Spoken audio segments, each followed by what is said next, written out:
Hello, welcome back to my channel. For this video, I am going to be doing a tutorial on how to do some more self-portraits. I know I've done a video previously on self-portraits, but this one's going to be a little different.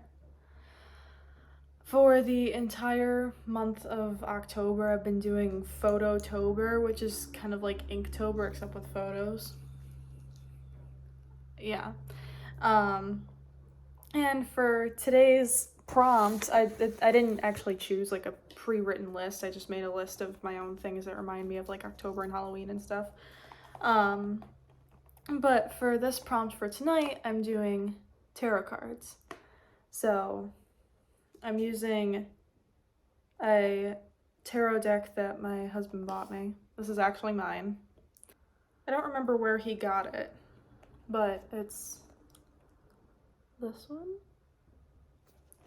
So I'm really quickly going to set up the lighting. I'm doing it in my living room, and I'm going to set up the lighting. I'm going to set up how I want to lay out the cards, and I already changed my jewelry because it's going to be just my hands. I'm not putting my face in any of these photos. I'm just going to be using my hands. So I changed my jewelry out. I took my smartwatch off. I made it a little more,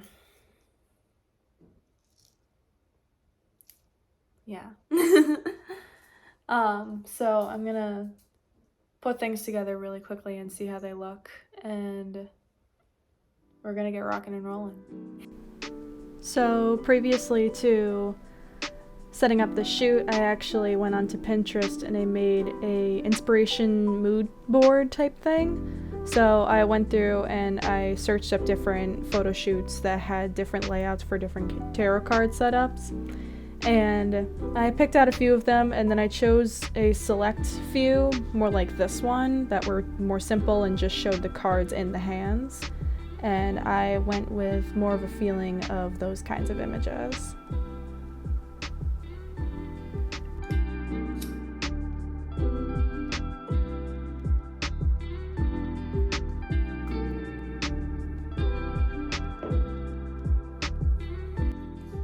So I set everything up, and it's just on my floor. But I have my camera sitting here, and then my setup looks like this. So I have the tarot card deck rearranged right here. I just did like a random pull. I don't actually know how to use these very well. They were a gift from my husband. I use them every once in a while, but in terms of meaning, I'm not very knowledgeable in what the meanings of them are. So I just did a random pull. I set some of my crystals and stones around it just because I thought it brought a nice aesthetic to it, and of course, you need a candle.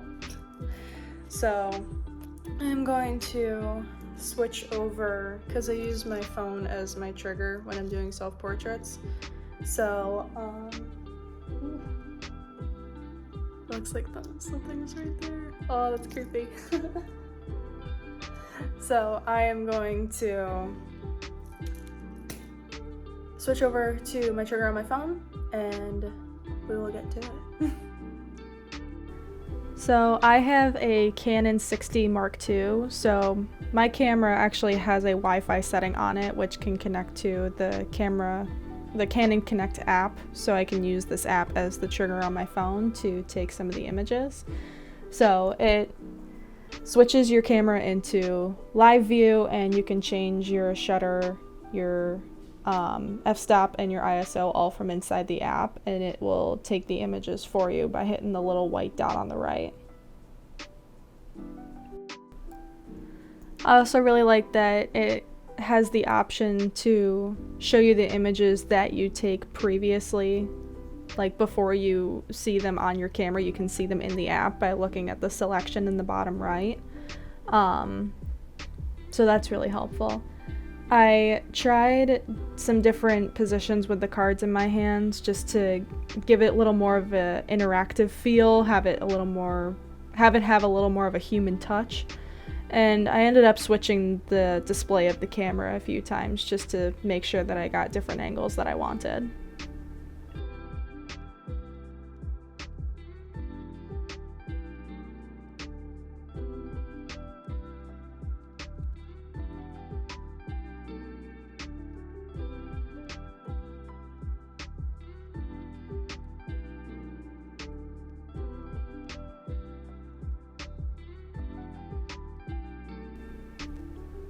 I then switched my camera to have it hanging over from a bird's eye view, and I actually ended up liking these a little bit more just because there was less awkward angles for my hand specifically, and I liked being able to show more detail in the cards. And I also love the shadow that's coming from the candle, so I wanted to include more of that as well.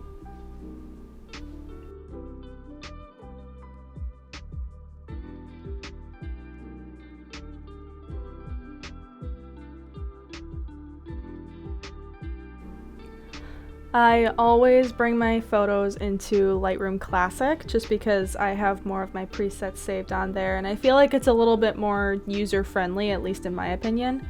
So I always do temperature first, and I usually stick my images on a little bit of the warmer side if they start a little cool. And then I do exposure, and I recently became a bigger fan of messing with the clarity and the haze, so I do that as well.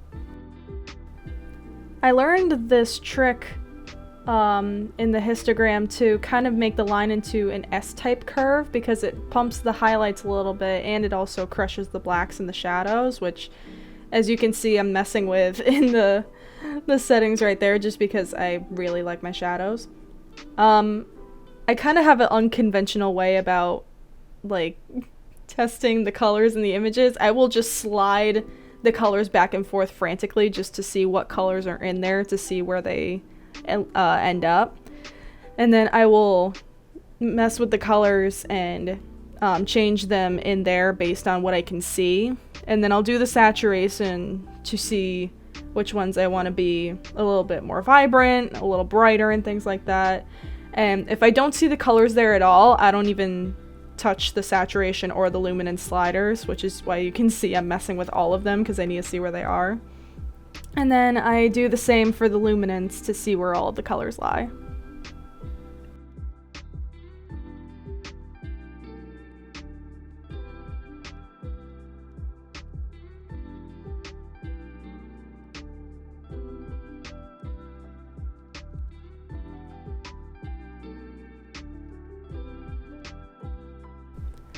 I was never a big fan of color grading when I first started doing photography, but now I use it all the time. So the color wheel that was at the top was the midtones. The one that I'm messing with currently on the bottom left is the shadows, and then the one on the bottom right is the highlights. And as you can see, I still always lean towards the warmer, like orangish yellow colors because I want to make my images a little more on the warm side.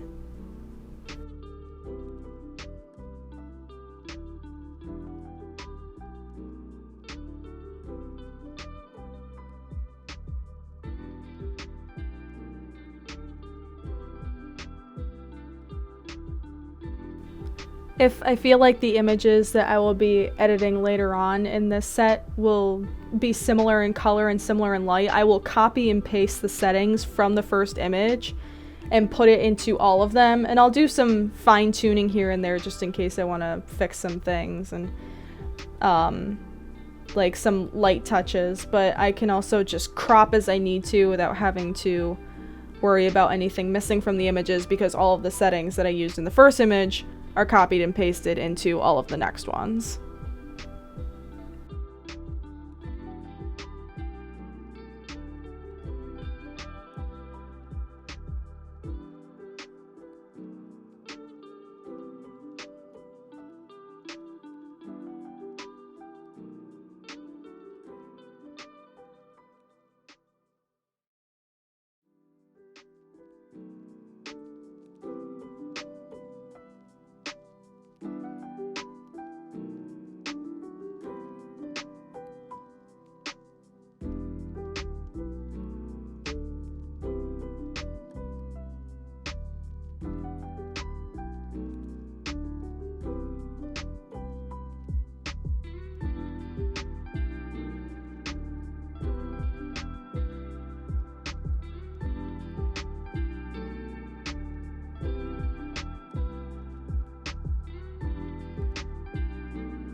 After editing all of the images, I went through and I picked my 3 favorites out of them, which are the following 3.